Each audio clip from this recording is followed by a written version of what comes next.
العديد منا يكون حائرا في اختيار غسالته الخاصة. دائما السؤال يكون: هل أشتري هاته أم هاته؟ وما الفرق بينهما؟ وهل يمكن شراء غسالة جيدة بثمن مناسب ومقدور عليه؟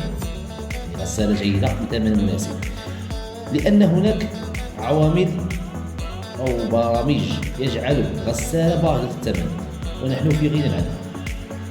ولكي نساعدكم على اختيار الأنسب والصحيح، تابعوا معنا هذا الفيديو وادعمونا بلايك والمشاركة في القناة ليصلكم كل جديد.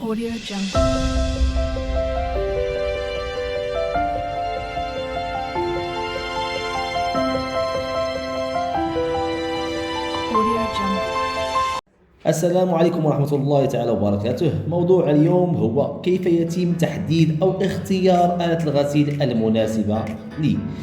لكي لا أطيل عليكم، هناك 6 معايير أو 6 نقاط أساسية لهذا الاختيار، وأيضا معيارين 2 آخرين من الصعب أن تحددهما سواء عند سؤال وكيل المبيعات أو البائع بصفة عامة. وسأتطرق لهذين النقطتين في آخر هذه الحلقة، فتابعونا لآخر الفيديو. أول نقطة أو النقطة الأولى التي سأتطرق إليها هي نوع الغسالة.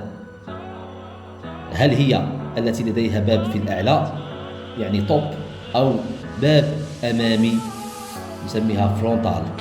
بالنسبة للغسالة ذات الباب العلوي، من بين إيجابياتها أن أبعادها صغيرة مقارنة مع النوع الآخر، وطولها وعرضها لا يتعدى 40 إلى 50 سنتيمتر، وتوفرها على محورين يعني زاكس بالنسبة للطبل طنبور يجعلها قوية تتحمل وزن الملابس والدوران لمدة طويلة.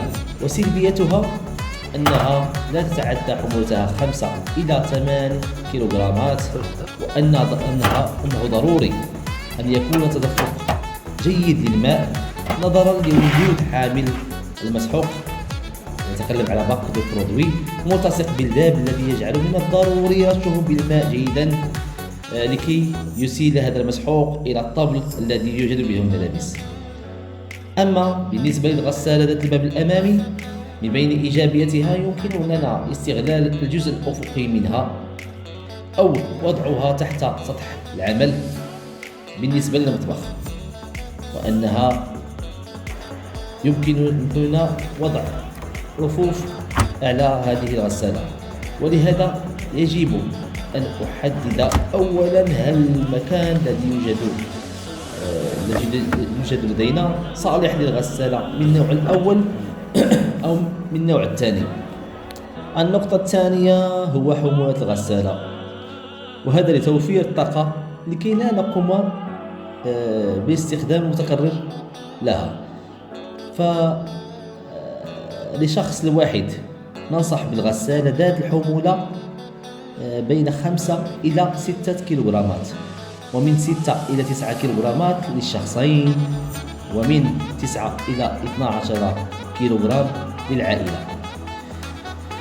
بالنسبة للنقطة الثالثة هو استخدام أو استهلاك طاقي، نتكلم على لاكلاس لينيرجي. ولمعرفة الاستهلاك الطاقي لهذه الغسالة، هناك ملصق يتوفر على المعلومات الخاصة بها كما توضح لكم الصورة. فهذا الجزء الذي يتكون من هذه الحروف يمثل لنا الفئة التي ينتمي إليها هذه الآلة. فبالنسبة مثلا ل A3 يعني A+++، فهي تستهلك أقل من 30% من الكهرباء مقارنة مع الآلات من فئة A. وبالنسبة ل A2+، يعني A++، تستهلك أقل من 20% مقارنة مع الآلات من فئة A. وهذا راجع لتعدد الاختيارات بالنسبة للبرنامج الآلة بروغرام. فمثلا لا يمكن أن نجد آلة تنتمي إلى الفئة A3 وتتوفر على تنشيف وتجفيف، لأن استهلاك الكهربائي يزداد. بالنسبة للنقطة الرابعة وهي سرعة الدوران بالنسبة للتجفيف لا فيتاس دي سوراج.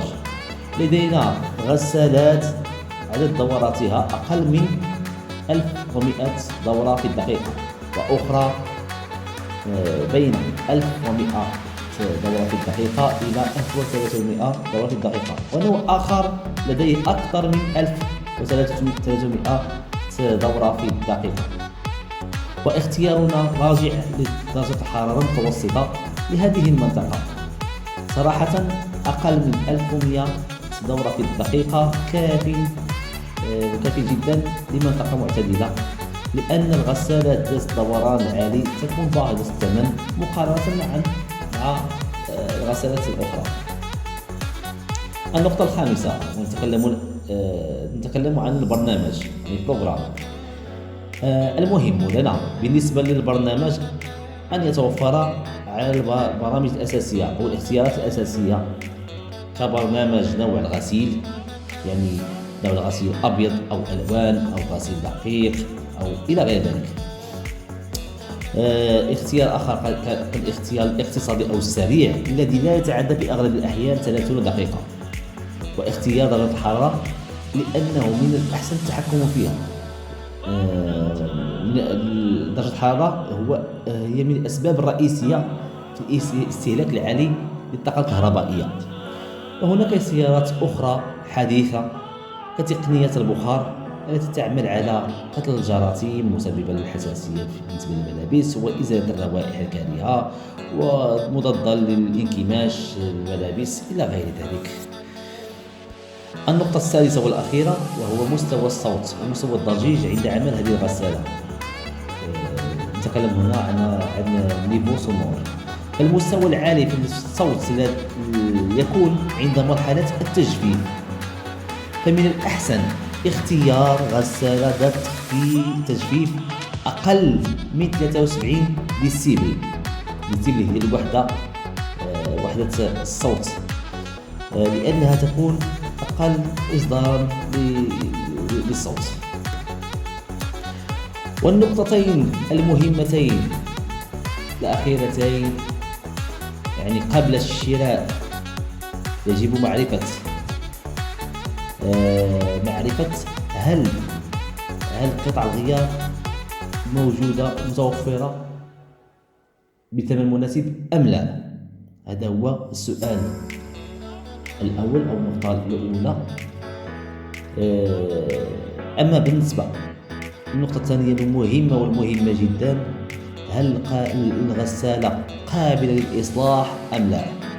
لأن هناك غسالات لا يمكن إصلاحها، خصوصا عندما نريد استبدال الدرجحات الميكانيكية، يعني لغلمو. إذن يجب علينا استشارة أخصائي في هذا الميدان قبل الشراء أي غسالة.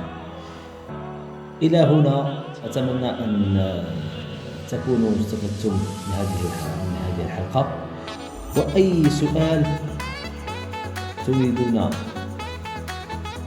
تطرحوه أو استشارة بالنسبة للغسالة، أنا رغم الإشارة ضعوها في التعليقات وسأجيبكم إن شاء الله. شكرا جزيلا، وإلى اللقاء إن شاء الله الحلقة المقبلة.